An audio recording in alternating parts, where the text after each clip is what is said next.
We're going to allow folks to enter in this morning. Give everyone just a moment.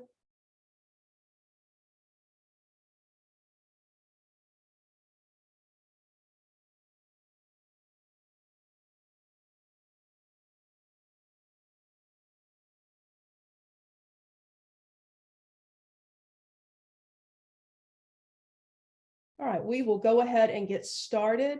Good morning and welcome to everyone to the 2023 annual meeting of the North Carolina High School Athletic Association. My name is Julie Kidd and I'm the Director of Information Management here at the association.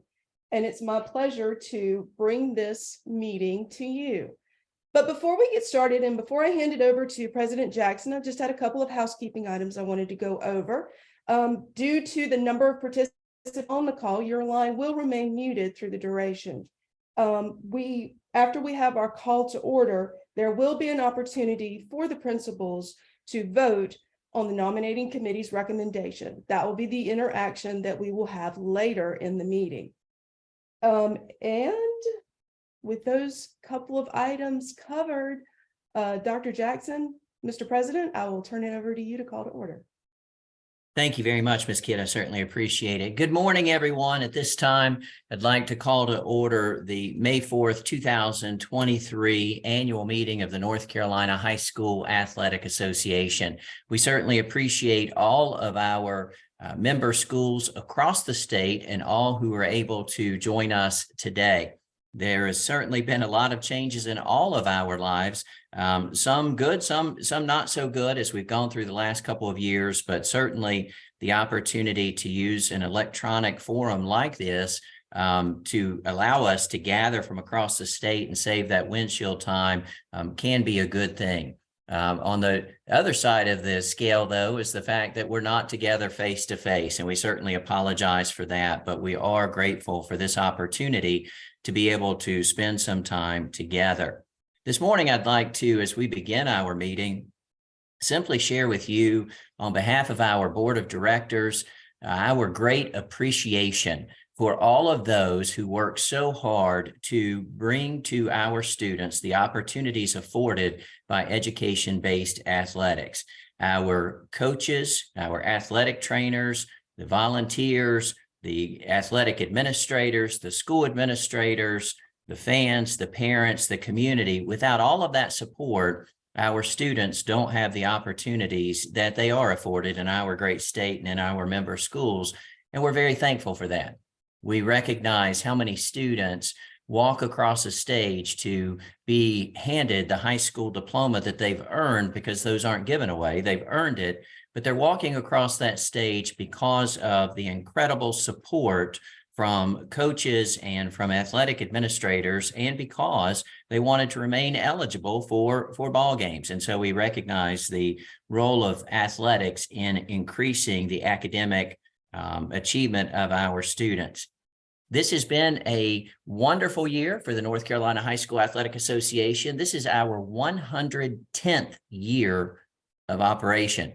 You know, as we let that just kind of sink in, 110 years of operation. As we heard in our board of directors meeting this week, organizations don't hang around for 110 years if they're not doing things the right way. This is an organization that lives its core values in all that it does. And we are very blessed to have an amazing staff, blessed to have an incredible commissioner who ensures that when we make decisions, we make them in line with our bylaws and with our core values, and that we can all lay our head on our pillows at night knowing that we're doing our very best to do right by the young people that we're charged with serving. And what a blessing it is to serve young people across this state. This is also the first year of operation for the High School Athletic Association under the Memorandum of Understanding that we have with the State Board of Education. We appreciate all the support that we received from our partner associations, the Coaches Association, the Athletic Directors Association, our officials, and on and on and on. Community support, parent support, booster club support across the state. As we've gone through the last couple of years, we were able to sign an MOU, and I can share with you that based on everything I know, This association has operated with fidelity and met every requirement of that MOU with the State Board of Education, and we can be proud of that operation. Speaking of being proud, I'm quite proud of what I have witnessed, and I know you have too, across the state as our student athletes have participated in sport. Our state championships have been absolutely amazing. The state championship basketball games were as rocking games as I've seen in 30 plus years of this work. And I certainly salute all the teams for the success they had throughout the year and appreciate all the work that goes into providing championship experiences for those teams that make it there.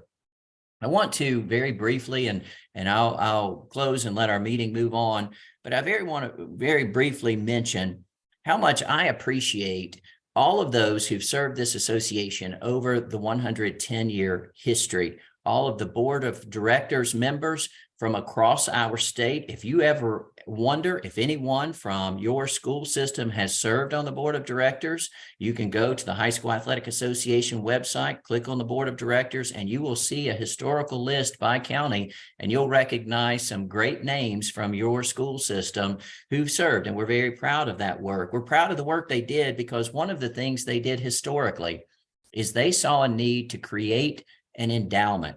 And because of that creation of the endowment, because they were careful stewards of the resources that were entrusted to them as a board of directors, we've been able to return funds to our schools.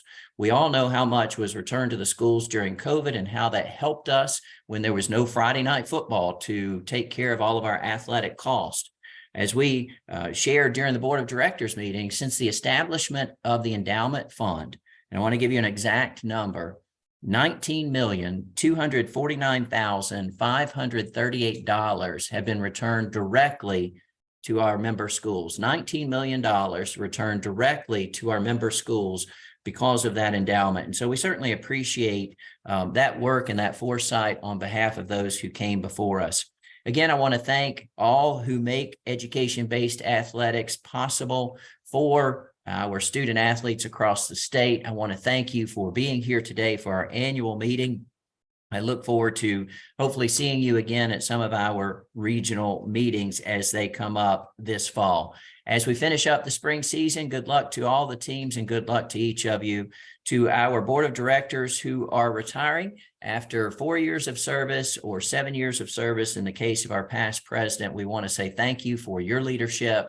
I do again want to compliment our incredible staff and our commissioner, who you'll hear from in just a little bit. Prior to that, though, I want to call on Coach Mark Payne, who is our chairperson of the nominating committee for the nominating committee report. Coach.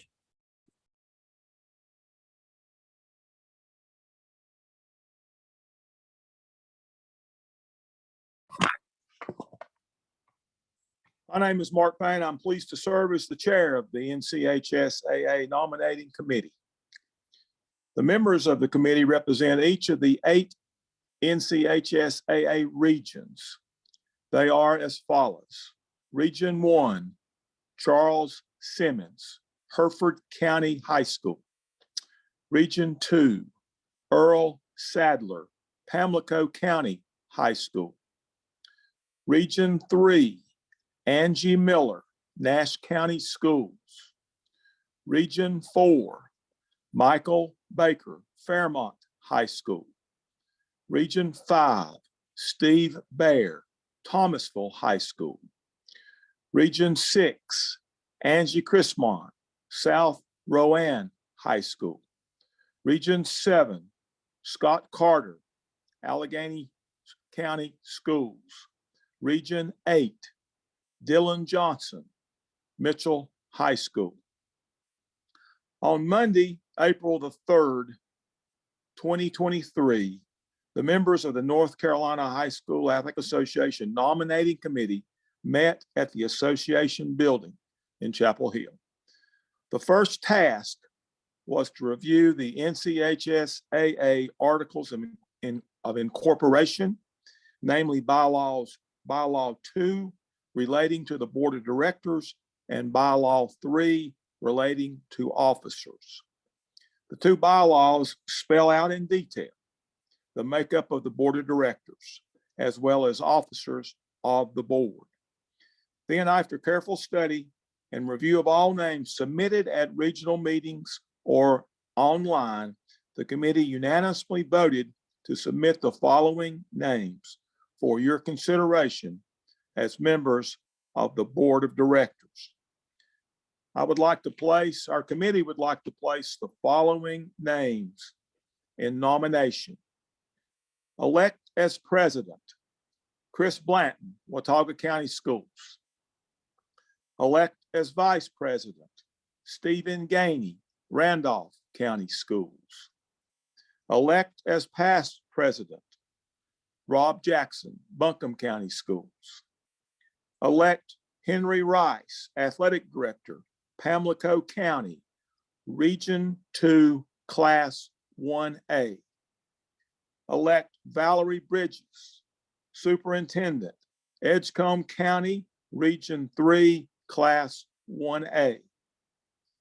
Elect Jim Butler, principal, Richmond County, Region 4, Class 4A. Elect Alan Plaster, athletic director, East Forsyth, Region 5, Class 4A.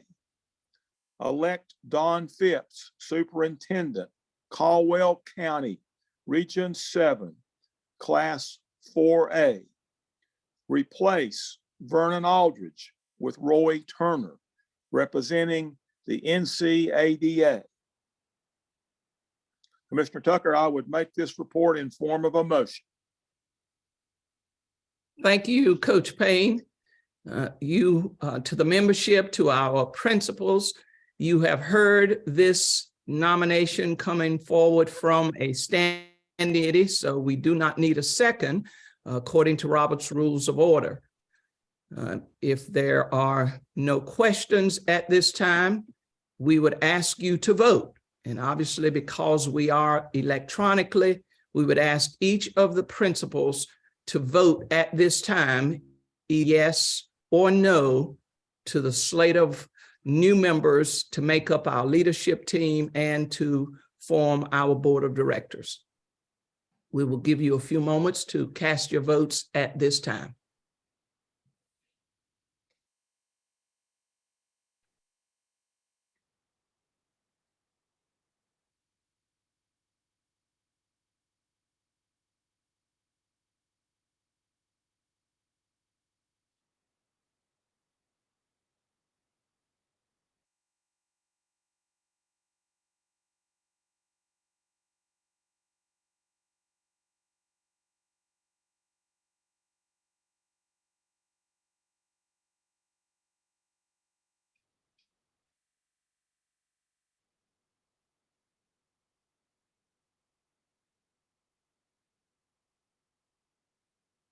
Again, as a reminder, our principals are the voting authority or the designee who would be representing the principal if the principal is not able to be on the call.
Thank you for voting.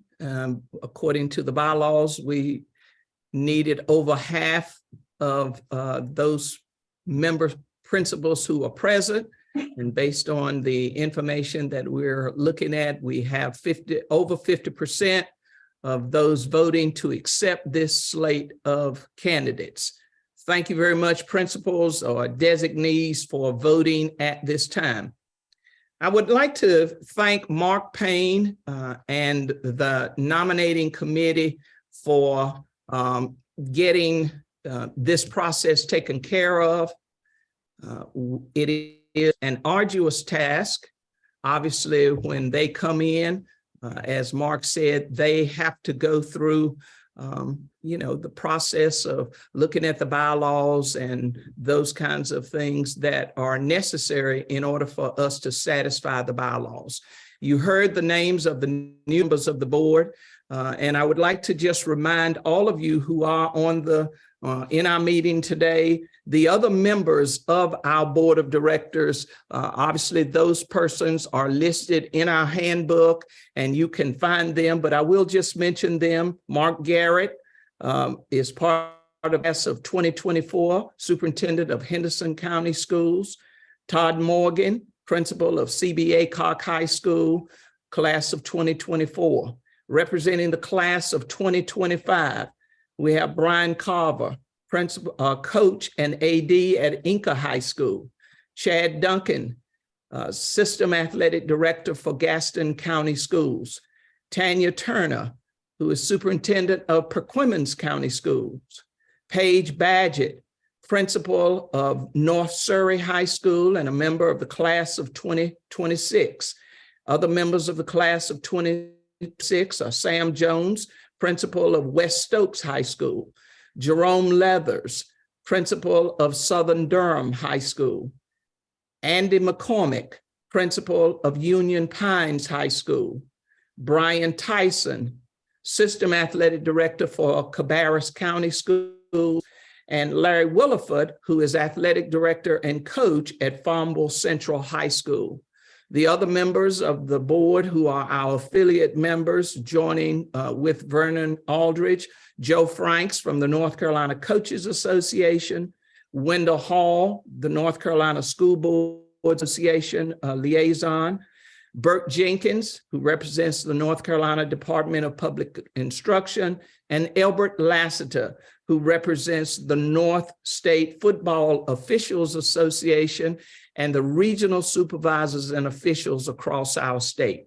So again, thank you very much for your work.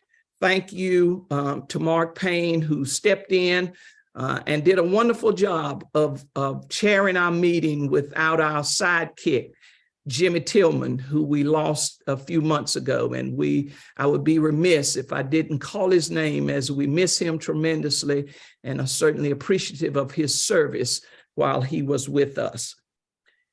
A special thank you to that class of 2023, as President Jackson has said, Fred Lynch from Region 2, Kathy Moore from Region 3, Troy Lindsay from Region 4, and Mark Bird from Region 7. Of course, past President Bobby Wilkins and Vernon Aldridge, who represented the Athletic Directors Association. Those individuals are rolling off, and we will miss them, but are certainly appreciative of their service. We welcome those new members who we just selected. You just elected to fill those vacancies. Congratulations to them. Congratulations to the new leadership team. Stephen Gainey as the vice president, Chris Blanton, who will step in as the president. And of course, we thank Rob Jackson. You have done an amazing job leading us through this first year of completing and complying with the MOU. Thank you so much for what you have done. And so now, good morning, specifically to the membership. Appreciate your sacrifice of time to join with us virtually.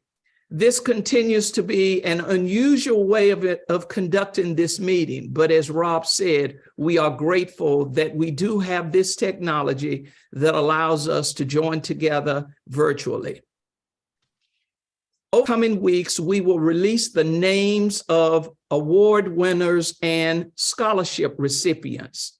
So I would ask you to mark your calendar for June 14th as the date we will convene in Greensboro for our awards celebration. That used to be a part of this annual meeting, but due to COVID, when we had to stop it, and then some things just have occurred along the way that have made it not as good of a time to conduct this award celebration. So we're going to do it, as I said, on 14th, and we would ask that you participate, be prepared to come to Greensboro, celebrate with us, and those details will be forthcoming very, very soon. As you know, one of the things that the bylaws require us to do is to share with you information about any voting or any ballots that you, the membership, participate in.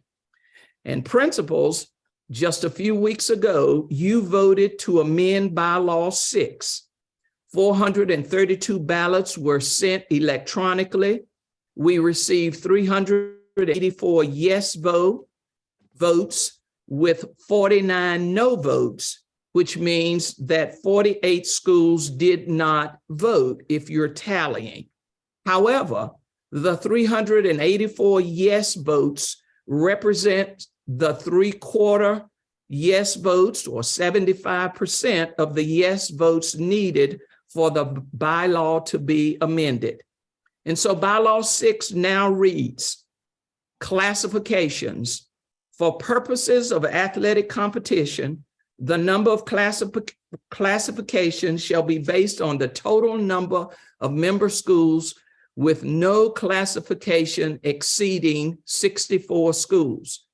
When at least 25% of the total number of member schools, or at least half the schools in a classification, participate in a sport sanctioned by the NCHSAA, that's what shall culminate in a state championship for that classification. When less than half of the schools in a classification participate, those schools shall be grouped with schools from the next largest classification, not having 50% participation in that sport, to create a state playoff bracket culminating in a multi-class state championship.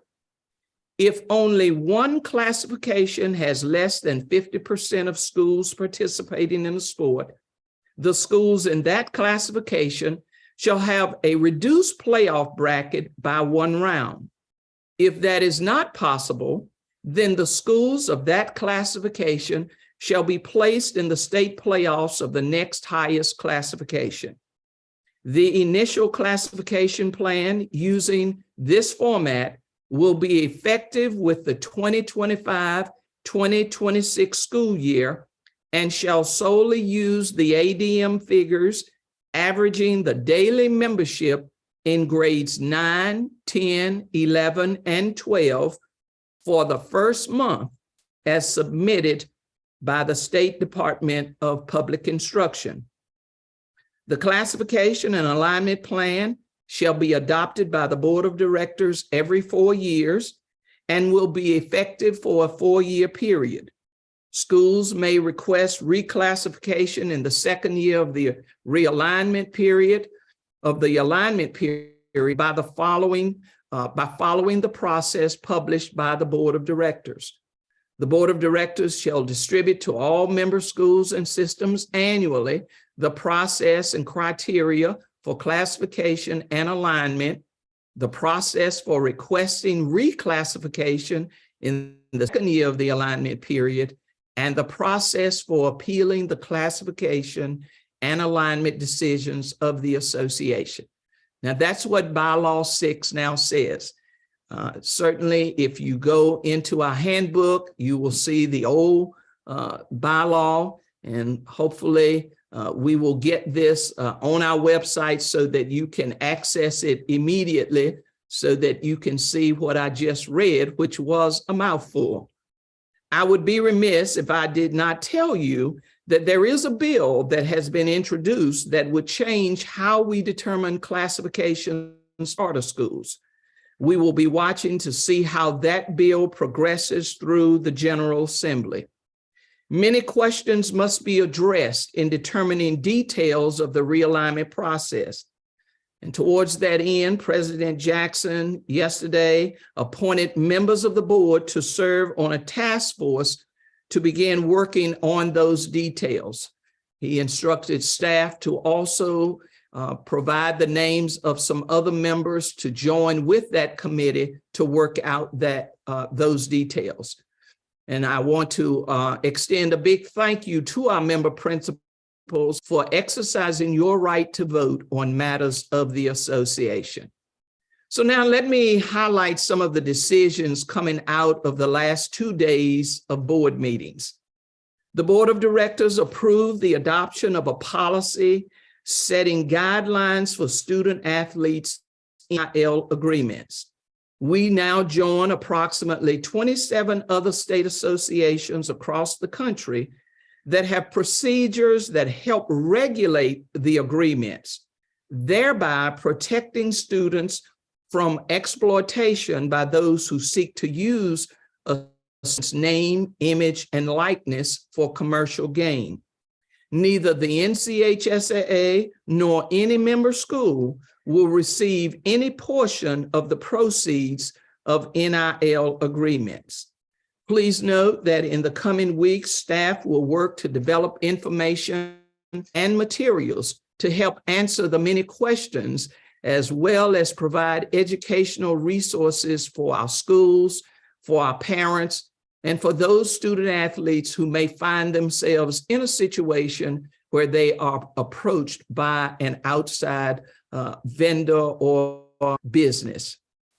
Other actions taken by the board include voting to move forward with the creation of a foundation for the endowment funds, which will enhance transparency between associations' annual operating revenues and expenses and the endowment monies.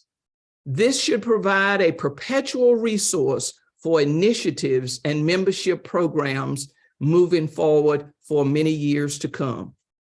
The board approved the distribution of funds for partial reimbursements for member schools achieving honor roll status and for athletic directors who receive CAA or CMAA certifications.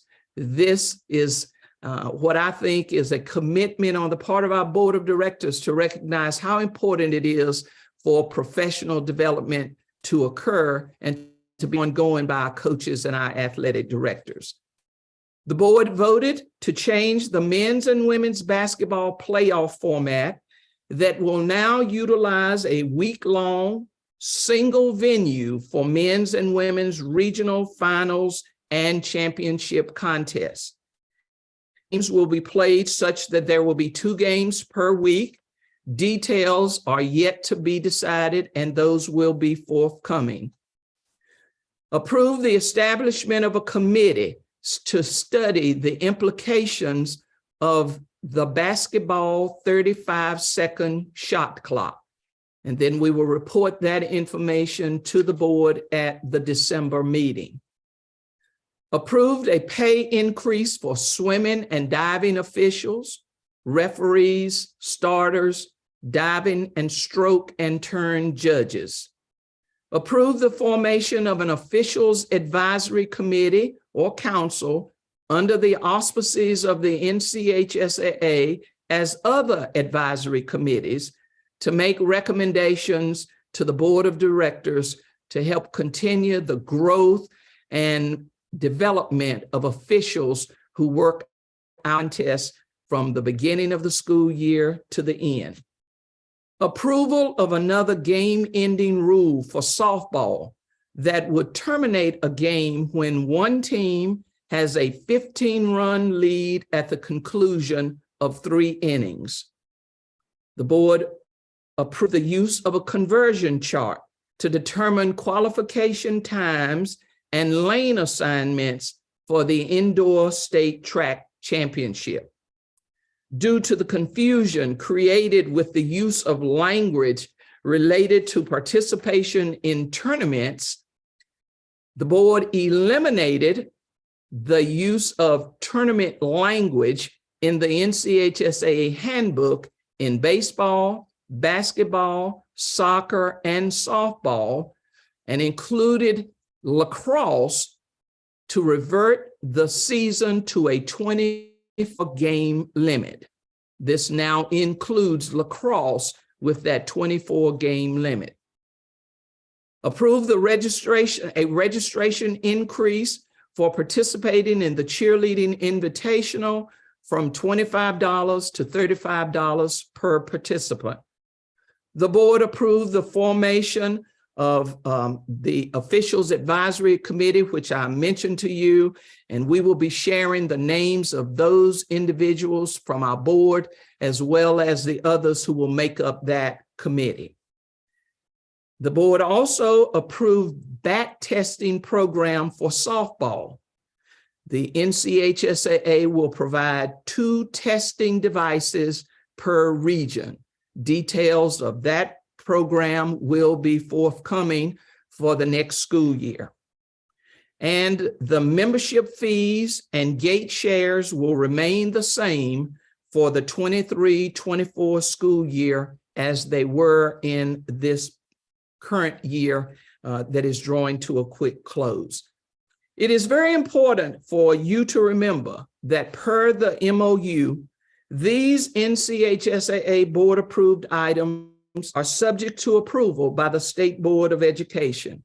In the next couple of weeks, after the spring sports are totally underway, and after we have a better handle on what will be our marching orders from the State Board of Education and or the General Assembly, we will conduct a virtual meeting for our athletic directors, principals, for the express purpose of fielding your questions about these proposed policy changes and others that I perhaps did not mention today.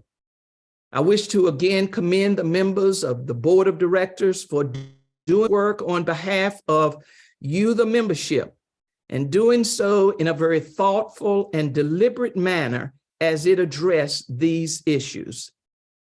Yes, change occurred a year ago. Yes, change is still very likely. Senate Bill 636 is still working its way through the General Assembly. And I urge you, the membership, to pay attention to the fine print in that bill, along with the other bills, because if they pass, it will render the voice of the membership dependent upon wishes of the General Assembly, the Superintendent of Public Instruction, and the State Board of Education, not you. I continue to be very proud of this organization for its commitment to the core values of fairness and equity. Over the years, your boards of directors have looked for and approved ways to be inclusive, providing participation opportunities for all students who walk through the front doors of our member schools. 30 years ago, I knew who held the reins of the NCHSAA, and that was the member schools. Today, I am not as confident that you, the membership, will continue to hold those reins and control your organization. However, until we know for sure, I, along with our staff, who I am blessed to work with on a daily basis, will remain committed to helping provide the leadership necessary for education-based athletics in our 432 schools. Over the past 10 months, as President Jackson stated, we have worked with the State Board of Education in carrying out the requirements of the signed MOU. And until such time that we are mandated by law to do something different, we will continue to address the many and varied challenges we continue to face, a continued attempt to dismantle the NCHSAA as we have always known it. the continued incidences of poor sportsmanship on the part of players, coaches, and yes, even parents, and the continued decline in numbers of game officials. And I'm not naive.